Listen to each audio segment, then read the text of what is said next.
Kali ini hadisnya dari Abu Mas'ud Al-Badri. Semoga Allah meridhoinya.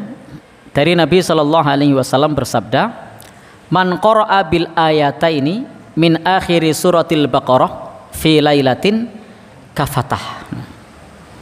Barang siapa membaca 2 ayat dari surat Al-Baqarah di waktu malam, maka cukuplah baginya 2 ayat tersebut menjadi penjaga. Jadi 2 ayat terakhir dari surat Al-Baqarah, Nabi mengatakan kafatah, cukup. Bapak Ibu, kalau ada yang mengeluhkan rumahnya angker, ada yang mengeluhkan rumahnya sering barangnya hilang-hilangan, katanya dicolong tuyul, salah satu solusinya adalah baca 2 ayat terakhir dari surat Al-Baqarah, dibaca bersuara yang terdengar di seluruh ruangan.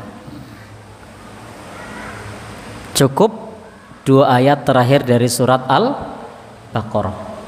Jenengan tidak perlu mengundang peruqyah, tidak perlu mengundang ustadz untuk meruqyah. Cukup bacakan 2 ayat terakhir dari surat Al-Baqarah, insya Allah sudah cukup. Demikian pula ketika menutup pintu, bacalah bismillah. Sebab inna syaitan la yaftahu baban, setan itu tidak membuka rumah yang disebut bismillah. Jadi kalau kita rumahnya nutupnya bismillah, maka setan tidak bisa membuka rumah yang ketika ditutup dengan membaca bismillah. Jadi tutuplah pintu semua dengan baca bismillah, tutuplah lemari semua dengan baca bismillah, dan bacalah 2 ayat terakhir dari surat Al-Baqarah setiap malam sebelum tidur. Maka itu sudah mencukupi. Rasa bayar ustadz yang meruqyah mahal. Ya, larang toh. Ya, walaupun saya sendiri sering diundang ruqyah, tapi kalau saya tidak pasang tarif, alhamdulillah. Tapi meskipun tidak pasang tarif, kadang-kadang orang undang saya itu ketonto yang tarifnya gede. Alhamdulillah. Saya pernah ngeruqyah itu kaget saya. Lah kok dikasih amplop 1 juta isinya. Jadi gimana? Ya alhamdulillah kan. Padahal saya tidak pasang tarif, saya tanya kebanyakan ini. Lah saya baca Google, Ustadz Fulan tarifnya 3,5. Jenengan saya kasih 1. Lah, ternyata dibandingkan Ustadz Fulan. Berarti meskipun saya tidak pasang tarif, kecipratan sing pasang tarif ini.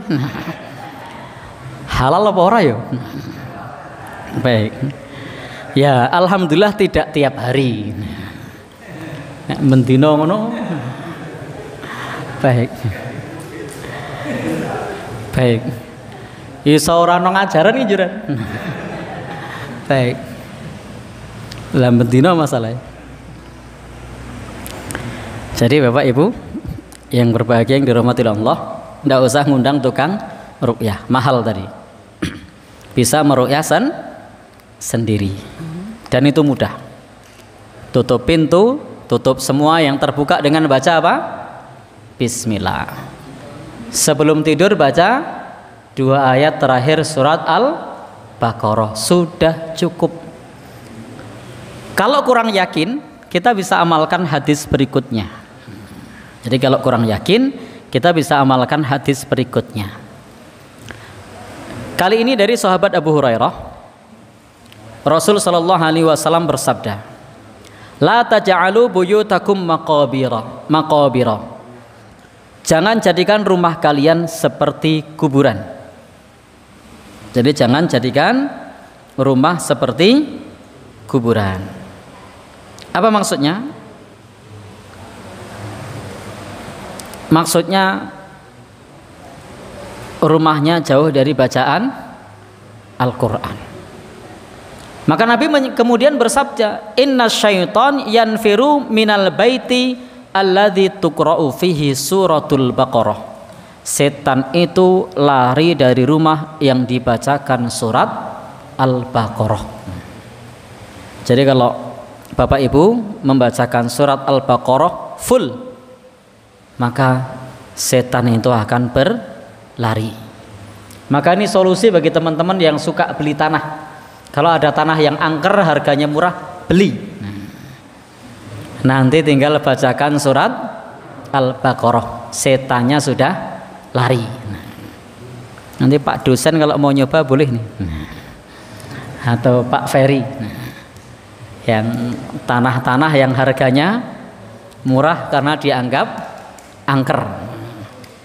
Solusinya apa? Bacakan surat Al-Baqarah, maka setan akan lari. Demikian pula bisa dikumandangkan adzan. Ada hadis Nabi, idza ra'aitum ghaulan fa'adzinu. Jadi perintah mengumandangkan adzan itu selain untuk panggilan sholat, Nabi juga pernah bersabda, kalau kamu melihat ghaul, melihat, kalau di sini sering disebut apa? Penampakan, maka kumandangkanlah adzan. Idza ra'aitum ghaulan fa'adzinu. Kalau kamu melihat penampakan, melihat ghaul, maka kumandangkanlah adzan. Jadi bisa dibacakan surat Al-Baqarah, bisa pula dikumandangkan adzan. Untuk teknisnya, prinsipnya di sini selama tidak syirik boleh.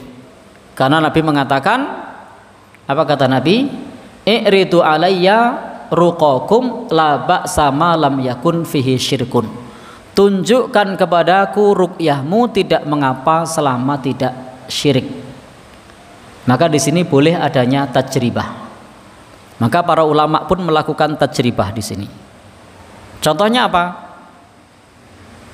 Surat Al-Baqarah dibacakan ke air. Setiap ayatnya bisa ditiupkan ke air itu. Atau setiap halaman, atau setiap rukuk, atau setiap lembar bisa ditiupkan ke air itu.